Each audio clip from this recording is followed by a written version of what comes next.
there's kids in front of me yesterday. I was like, all right, I don't want to go to anything today. I want to go home. So I went to a dog park behind the plaza and then sat there for a bit. I'm like, all right, I need to go home.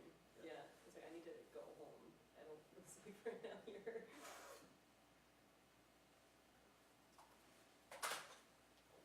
How's it going? Marissa's at the front door. Oh, okay. Over that for. Oh, I want back here instead. I pulled up and was like, oh, I forgot my kids.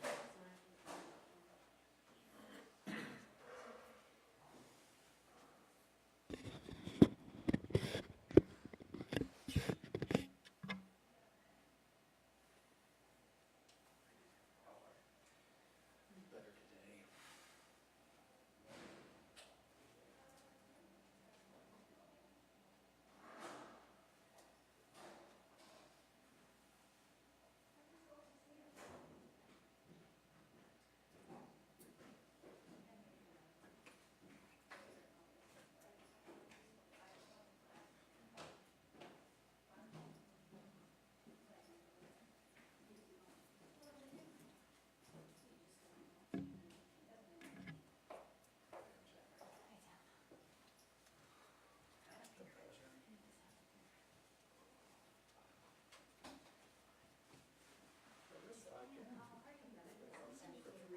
I know. Oh, yeah, yeah, because that way when we flip, I wouldn't be, yeah, like that.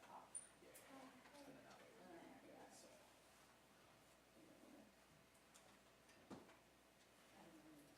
Yeah. Perfect, yeah, I'm yeah. here. You're golden. Yeah. Yeah, well, I thought I was last time too, so. I'll hit the It's lines. okay, I used to have to give Steve a Oh, hard it's time. kind of hard to see. Yeah. Do you have a light time for that? Cause I was struggling with it yesterday. Yeah. Cause I was like, literally, I was like, Yeah. I couldn't even tippy toe. I was literally Just just like jumping to see the bubble. Yeah, that's gonna be difficult. Yeah, right. I had to run into the bubble so yesterday because I needed more height. Oh, okay, fair enough. Like, if I'm interviewing, I'm at a higher grade, but like, yesterday I was trying to Fine. get like bigger shots, Wow. taller shots. Right, yeah. I'm not even gonna swear, trust me. Tomorrow I'll have one. Don't think you're first. Got it, got It's it. all right. Is that up here? I don't want like a hot. No more rest. Can you do something? Forgot it. Everybody good? You want me to do a sound check? Everybody good? Sorry? Yeah, I'm good, thank you. Okay. Yeah, no, I know. They're gonna try to put, Go wrestle. Alright. it's just music. I'm gonna go live, so everybody just. Just make sure that this can go right.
Good morning. How's everybody doing?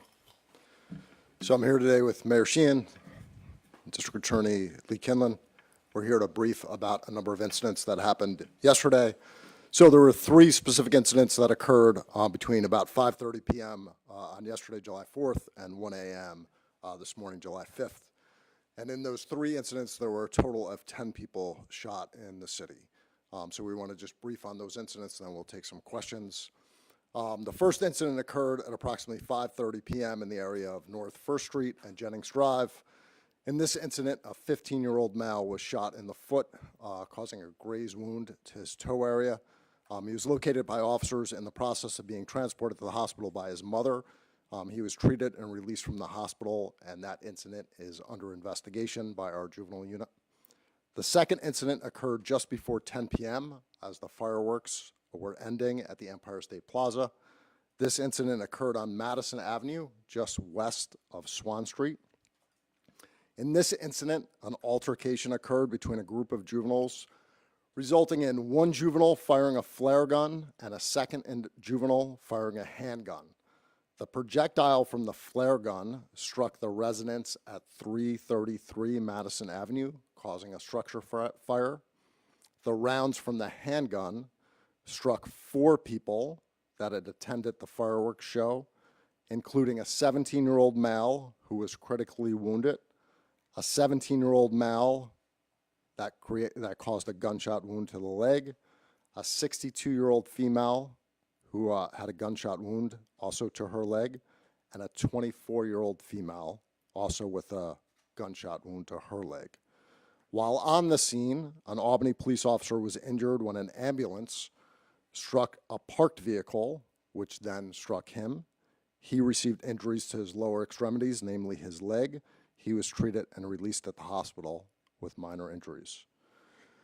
None of the victims nor the occupants of the residence of 333 Madison Avenue that was destroyed as a result of that fire that was caused by the flare gun had anything to do with that original altercation. So I want to make sure to make that a point. That investigation is in its infancy and is ongoing.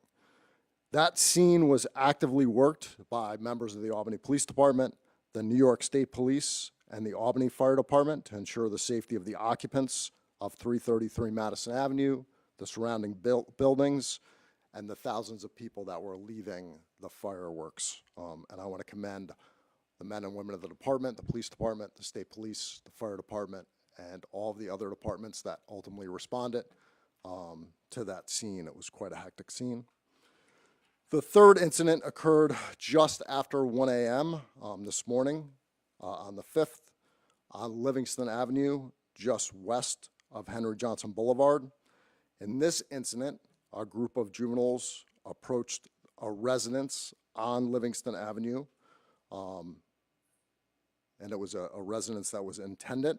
They fired a handgun with an undetermined number of rounds at a group that was in front of that residence, ultimately striking 5 individuals, including 2 16-year-old females, a 15-year-old female, a 14-year-old male, and a 41-year-old female.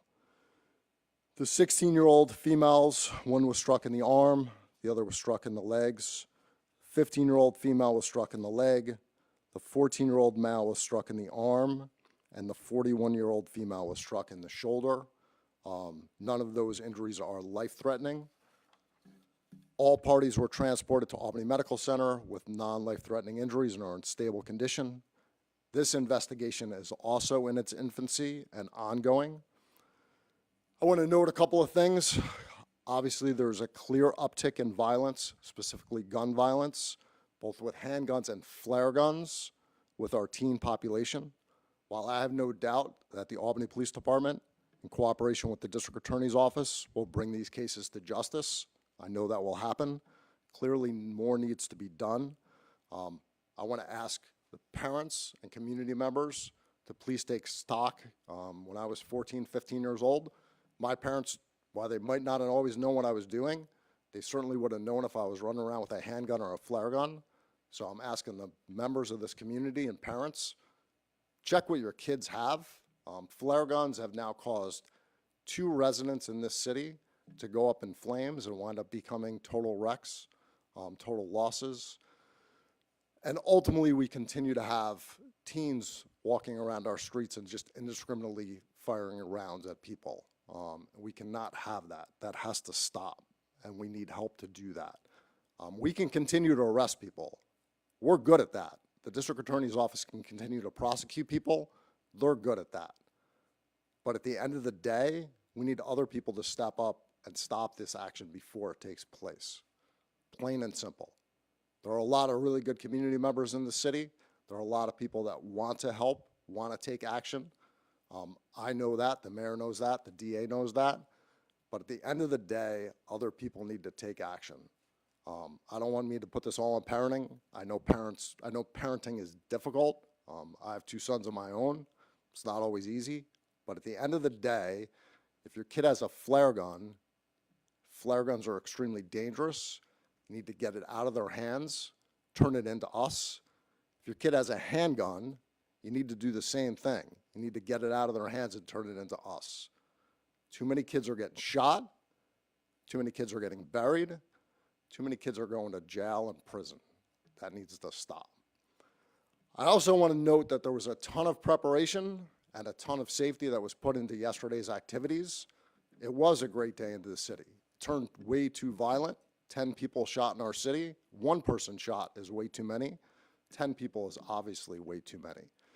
There was a concerted effort between the Albany Police Department, the New York State Police, the Department of General Services, the Albany Fire Department, the New York State Office of General Services. There was an unbelievable amount of police and fire resources on the street yesterday. I know people have seen a lot of video that people took, bystanders on Madison Avenue. There were police on the scene within moments of that because police were all over the place.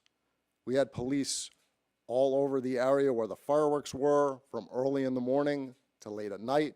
We had police in all of our parks. We had police all over the city to make sure that people were safe. And we still had young people make decisions that are extremely dangerous and extremely wrong. And that's why I say we need to have parents and other community members step up and make sure those things don't happen. But there was a ton of preparation, there was a ton of hard work that went in yesterday to trying to ensure people's safety, and we will continue to do that. I'll turn things over to the mayor for any further comments and the district attorney, and then we'll take some questions. Thank you, Chief, and I do want to commend the Chief and the Albany Police Department. I also want to thank our partners in state government, the governor, the state police. There was law enforcement out in full force yesterday to ensure that we could keep people safe. And notwithstanding the presence of law enforcement in the areas where these shootings took place, most of these shootings took place, we still had this level of violence. So this was not a good day for the city of Albany. We've been fortunate in that when we saw juvenile crime, violent juvenile crime, rise pretty dramatically in some other upstate cities, we were seeing some of it, but not to the degree that we had been seeing in some other cities. And we took concerted efforts to ensure that we were engaging with young people, engaging with juveniles, and yet here we are today. And those efforts that we have undertaken, both the Albany Police Department, our Department of Recreation, Youth, and Workforce Services, and our collaboration with the school district, still has resulted in the night that we had last night. And so we do need to ensure that the community speaks up, speaks out, and helps us. We are about to launch our Summer Youth Employment Program where hundreds of young people will be engaged.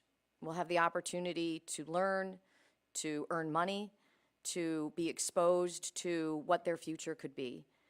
And we worked closely with the school district to ensure that young people who might need that extra help, might need that extra direction, were part of the recruitment efforts to ensure that we were engaging our youth. We have the resources, we have the programs, but we need to ensure that the young people who are the most challenging And many of these young people and are very challenging, that are the most challenging are the ones that are engaged. And we also have to reach out to those parents and ensure that they understand how important it is for their young people to get the help and the resources that they need, not to pick up a gun. Giving a child a gun will not keep that child safe. And we only need to look at last night to see how true that is. Also the issue with flare guns, these are not BB guns, these are not paintball guns, these are not things that any juvenile should possess. Nobody in the city of Albany needs a flare gun in the city of Albany. If you're in danger, you can call 911. And so for parents who might think that it's just a toy, that it's like a pellet gun, these are dangerous, dangerous implements. And we saw that last night. People lost their home last night. And that should not and will not ever be acceptable here in the city of Albany. And so while we see actions like this that have happened, we have a scourge of gun violence and a scourge of guns across this country, but we want Albany to be different. Albany should not and cannot accept this as the status quo. And so we are again urging people in the community who know what happened to speak out. We need to ensure that we are able to bring these juveniles to justice, get them on a different path, get these guns out of their hands. So we need parents, we need community members, we need those who know what happened and who these young people are. Call our tips line, call the police department, make sure that we are able to keep this community safe. It is early days of summer. We have so much to celebrate, so many opportunities and so many good things that are happening in the city, particularly for our young people. And we need to ensure that all of our young people have the opportunity to take advantage of those. And so with that, I'm going to turn it over to our district attorney.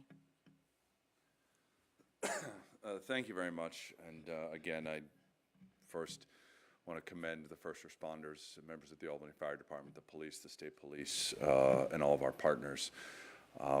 Last night was awful, and it could have been a lot worse. So I want to thank the men and women who were there first and helped.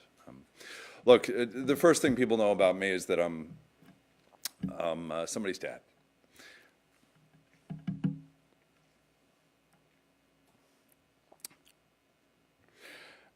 And I'm not looking forward to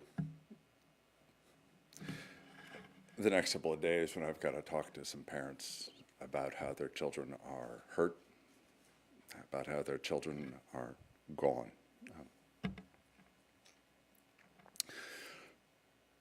I love my job, but that's the worst part of my job. Look, the DA's office is a bunch of hammers, but not every problem in this city is a nail. And the chief was right. We're really good at prosecuting people, but we're not going to prosecute our way out of this problem. Ladies and gentlemen, I'm calling on fellow parents to help me, help the chief, help the mayor.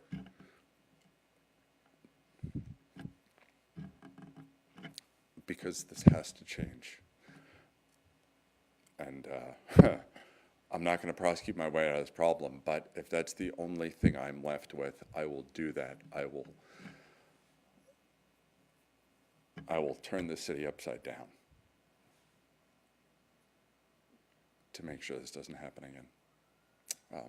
So let me join the chief and the mayor and call upon everybody to please help us end this cycle of violence. To the politicians who need to raise the age, please give us the tools we need to raise the age. To the judges who have the ability to help us, I call upon the judicial system to help us. To those community partners who I've met with, who I've sat down with, who I've been in their living rooms, who I've been to their meetings, this is the moment where you're going to make a difference. This is the moment where we can change things, because nothing's going to change until we do it. And we are failing our community if we don't use today as an opportunity to change. Thank you. Take a couple questions. Chief, has anyone been arrested yet? There is no one in custody at this moment. There are active suspects, correct?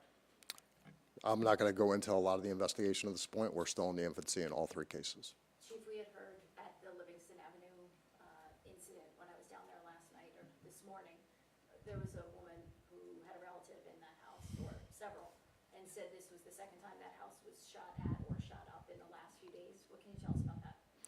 That is correct. There was an incident there on the 1st of July and then the incident this morning. So there is clearly an ongoing issue with people in that residence. Were these ghost guns or unserialized weapons by any chance? We do not know that yet. Chief, can you just go over again with the incident right after the fireworks, how many of those who were shot or injured were targeted, and how many of them were innocent bystanders who were potentially just at the fireworks enjoying the show? Well, I want to make clear that anybody that is shot is an innocent person. That I want to make clear that no matter what, someone that's shot is innocent. As far as the Madison Avenue incident goes, we do not believe that any of those parties was an intended victim of the shooting. Was this tied or adjacent to organized crime in any capacity?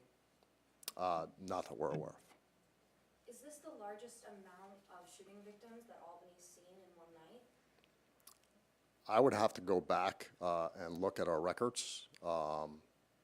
It's, in recent memory, it's the most I can remember. There may have been one or two other times when there might have been similar nights. Mayor Shane, I know you only have about 6 months here left in office. We are coming up on what is typically a very violent time, unfortunately, with schools out, the weather getting warmer.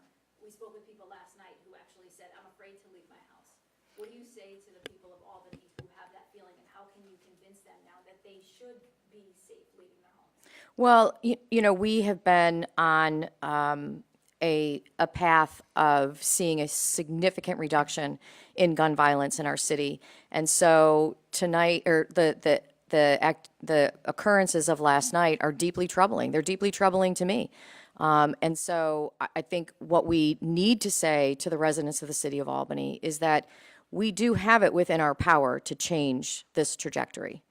And that's by stepping forward, speaking up, speaking out.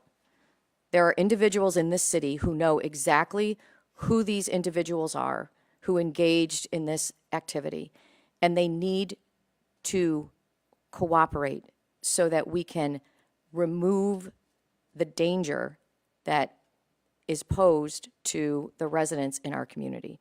Everyone in the city of Albany deserves to be safe. Everyone coming to the city of Albany deserves to be safe. And we will work tirelessly to ensure that we are able to find these individuals who were involved in this and bring them to justice. You know, as the district attorney said, there is a whole system that is there and available to assist juveniles and their families who may be on the wrong path. And it requires the parents of those juveniles and those juveniles to engage in the resources that are there. And that is the frustrating thing. You know, since Raise the Age, you know, states all across the country, we were one of only 2 states that prosecuted 15 and 16-year-olds as adults. One of only 2 in the country. And when you look across the country, other states have figured this out. They have figured out how to ensure that young people who deserve a second chance get that second chance, and how to, if we have to handle certain individuals because of the gravity of their offenses in adult court, handle them in adult court. Other states have figured this out. And what's frustrating to me as the mayor of Albany is that when Raise the Age was passed, tens of millions of dollars were made available to counties to engage young people who were going to now not be prosecuted as adults. And in Albany County, instead of getting more programs, we have less. I don't understand why. I don't understand what happened with those dollars, but we have a district attorney now who is committed to changing that trajectory. And if things need to change in order to ensure that participation in those programs is mandated and that there are consequences to not participating, then we need to change that. But the goal was to get young people help. And that didn't happen. So as a mayor, yeah, I stand here and say, we've got to do better. But by we, I mean the probation office that works with these young people. I mean the family court judges and figuring out how to ensure that young people are participating in these programs. And then those at the state level who are supposed to be accessing this funding for these programs. That has always happened at the county level, not at the city level. We engage with youth, and our police department engages with youth to prevent them from getting into trouble, right? That's where we spend our resources. It's when young people are then arrested and are then part of the criminal justice system, are on probation, that those services are supposed to be provided, and the funding is there. There are tens of millions of dollars still sitting at the state level that hasn't been deployed, and it's frustrating for me. And so if we have to take it into our own hands and figure out how to spend it ourselves, we will. That's what we did with dealing with the mental health crisis, and now we're partnering with the county to get mental health services out onto the street. And we will have to do the same thing here, but there are other systems that were created and funded that are supposed to be wrapping services around these young people to prevent this from happening. So is this a call on the county executive to release some of those funds, or? Look, we all need to work together. And so I'm not going to call out another elected official. I'm sure that he's as equally frustrated as I am. But we've got to get to the bottom of what is happening here. Because I hear excuses and and nobody wants to hear that. I want my community to be safe. And so just as we came together with the county around the mental health crisis issue, and we worked with them, and the mental health department at our request went out and worked in the community to see how serious the challenge was, and then created programs that we're now deploying, we need to be doing the same things with our juveniles. Because this cannot stand. This cannot stand. And so no one of us can do it alone. And we've got to figure out, as the district attorney said, especially within the family court system, we don't know. This is very early days of this investigation, but I'm going to speak generally. Oftentimes, when we have a situation where a juvenile uses a gun, there have been multiple interactions with that juvenile before they pick up that gun and use it. They've been arrested. They've been in family court. They're having issues and acting out in school. So for the most part, we know who these young people are. And it has historically been Albany County Probation and the programs that are available that family court judges can funnel young people into that have helped to prevent them from getting further down that path and picking up that gun. Something is broken there. And so we've got to roll up our sleeves and get to the bottom of it. But it does start. Parents need to call us. Parents need to reach out. If you see this happening, we've got to do better. We've got to do better. Chief, recently I've made a few calls, people on my block are throwing things, being threatened by people, and I live in Center Square, and I've been told by dispatch, we're too busy for this. Do you think this has anything to do with any vacancies in the department? So this does not, first of all, you should not be being told that. We respond. So that's not, there's no excuse for that. But we had in excess of probably 100 officers working last night. So no, absolutely not. I just wanted to check, I know this is in the infancy of the investigation, but are there significant roadblocks in the way, or are you making relatively fast headway, so to speak, for what you have? No, I'm just not, because we're so early in the investigation, I'm just not in a place to speak about the investigation at this moment. How was the response time to this incident? It was immediate. Okay. Just want to clarify that. Thank you. Chief, back to the incident on Madison, is it believed that it was a second person so there was one individual with that flare gun and then a separate individual with the handgun? That's correct. Okay.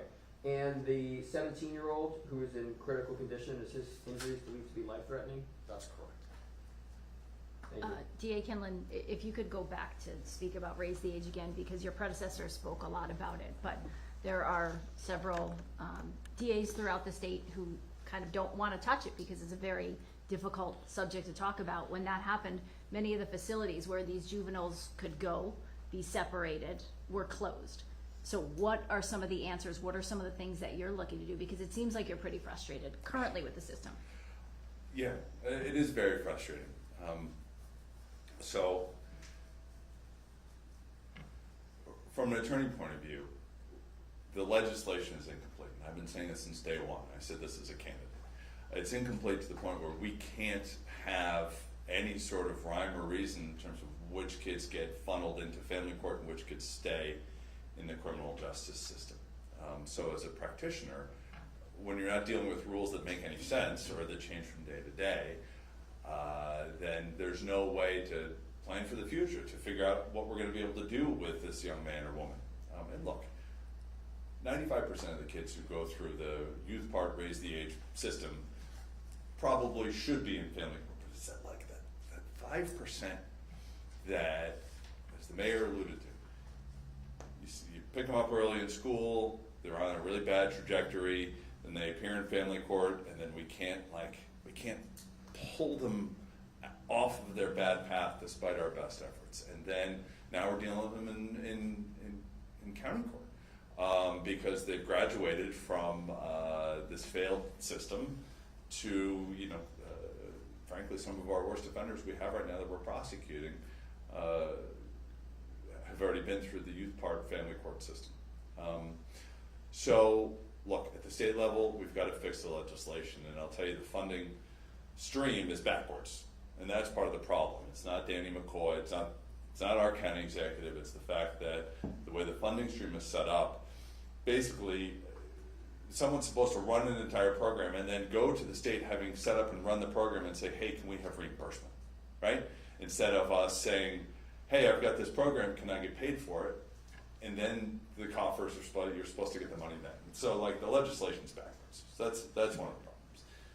So this two-pronged problem of the funding is all messed up, and then when we get somebody at the decision point of whether or not they're going to stay in the criminal justice system and let us, the prosecutors, probation, the court system, try and figure out what's the best plan for this person who may have committed a crime. They very quickly, really quickly, within a month, typically get the decisions made where they're put in they're taken out of the criminal justice system, they're put in the family court system. And then us prosecutors never see or hear of the case again. In fact, we can't. Like the door is shut, and we can't see beyond it. And they're put into this family court system that is, lacks funding, lacks resources, lacks people who can come and help. They're overwhelmed. So I don't even blame them because I know they're doing their best, but they're overmatched. And so I know this is a long answer to a short question, but and my frustrations they're manifold. But I think from the governor to the state legislature to the county to the mayor, and I take this, as you folks saw a minute ago, I take this very personally, and it's a very emotional thing for me because I feel like I'm not doing enough, and this is one of the things that I promise people I would try and fix, and I just, especially on days like today, I just feel so powerless in my ability to help, to help my community make this problem better. And look, cops have been working all night, prosecutors have been up all night, and we're gonna keep working to try and fix this, and we won't give up, but that's why the three of us are standing up here saying we need help. We need as many people as we can to help, because it's not just gonna be the three officers represented by the three of us here. And I think it's a community problem, right? Everybody needs help, including us in the media, but what is your message directly to the governor, to the speaker, and to the majority leader? Because we know the governor is actually following this very closely right now. I will sit down with them, as I've done in the past, gratefully. I really appreciate the fact that the governor and the speaker called on me and my expertise in the criminal justice system when we just fixed the discovery laws this year. I will sit down with you and I will explain to you the problems we're having here in Albany, the problems that Darcel Clark just talked about, down in New York City. The problem that prosecutors, practitioners across the state are bringing up when we talk about the problems and raise the age, because we gotta fix it. And and ultimately, look, I'm a pretty good lawyer and a pretty bad politician, so I'm not gonna give them political advice, but we need help. Can I just add? Please. Look, I think that the thing that we hear, right, it's a cycle, and I'm gonna hear it. You're gonna hear it. We need more things for our kids to do. We have so much for our kids to do. We need a way to ensure that we have the ability to get kids who need to be mandated to be participating in certain types of activities, that we have the ability to do that. This is not about needing more youth basketball. Everybody will clamor that we need more programs for our kids. These are some of the hardest kids to reach. They're really difficult to work with. And oftentimes, those programs are not designed to help them. And so we need to have, this is my shameless pitch for mayors, we need to have mayors at the table. Unfortunately, we're not at the table. When decisions were made to close programs that the county had been running because it was no longer mandatory for young people to participate, that came as news to me. I had to learn that from the school district. I had no idea that had happened because I'm not at the table. We don't participate in that. And so it is time for us. We owe it to this community. And I think it starts at the top with the state, but when they create this funding, they need to ensure that they have the right people at the table making the decisions, including mayors and police chiefs, so that we can hear from everyone in the community and design things that are going to work. I have great people who work for me. The chief has great people who work for him who would be more than willing to participate in ensuring that we're addressing the needs of these young people and their parents in most cases, because in most cases, their parents also need help. But we got to be at the table. We need all hands on deck, and we can't stay siloed anymore. And that's what's frustrating for me today, because I look at what we've done and the investments that we've made and the progress that we've made, and yet we are still standing here with a tragedy, a tragic night in the city of Albany. Families impacted, young people impacted. We say non-life threatening, but the young people who were shot last night, they're going to carry that trauma with them. And if we don't do the right thing and we don't get them the help that they need, they're going to carry that forward and potentially be at risk of becoming a victim again or becoming a perpetrator. We know this. And so we owe it to all of them to say we can't stay in our silos. We got to get out of them. And I agree, I'm not blaming any politician. I'm saying we as a system have to do better.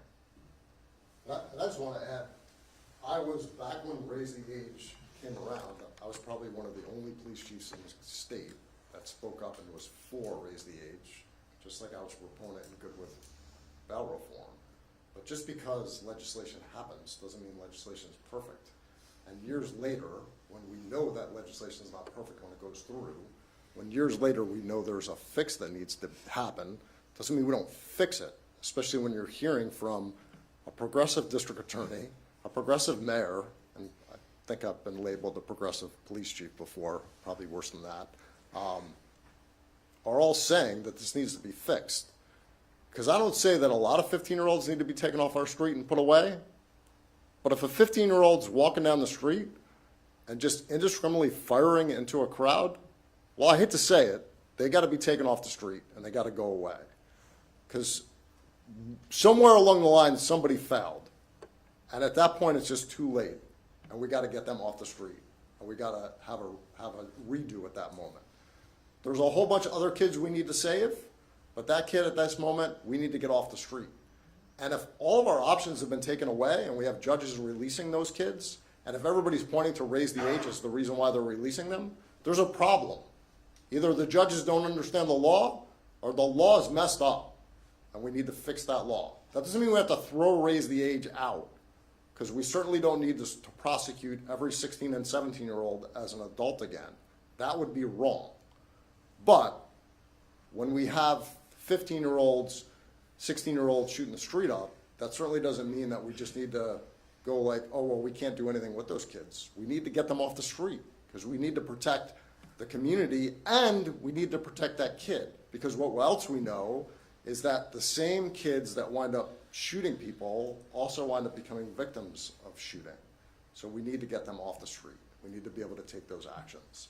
So we need to be able to tweak our laws. We can't just put a law into place and be like, oh, it's perfect. There's no such thing as a perfect law.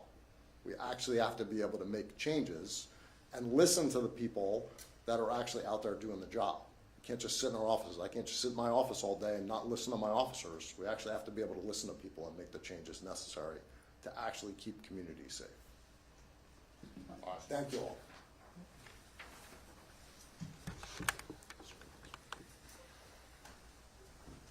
Is this somebody else's that I just stole from?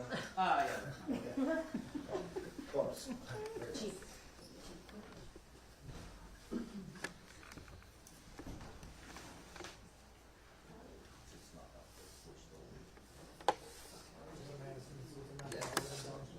They are. They should be by now, right? They are. I got word from the fire chief.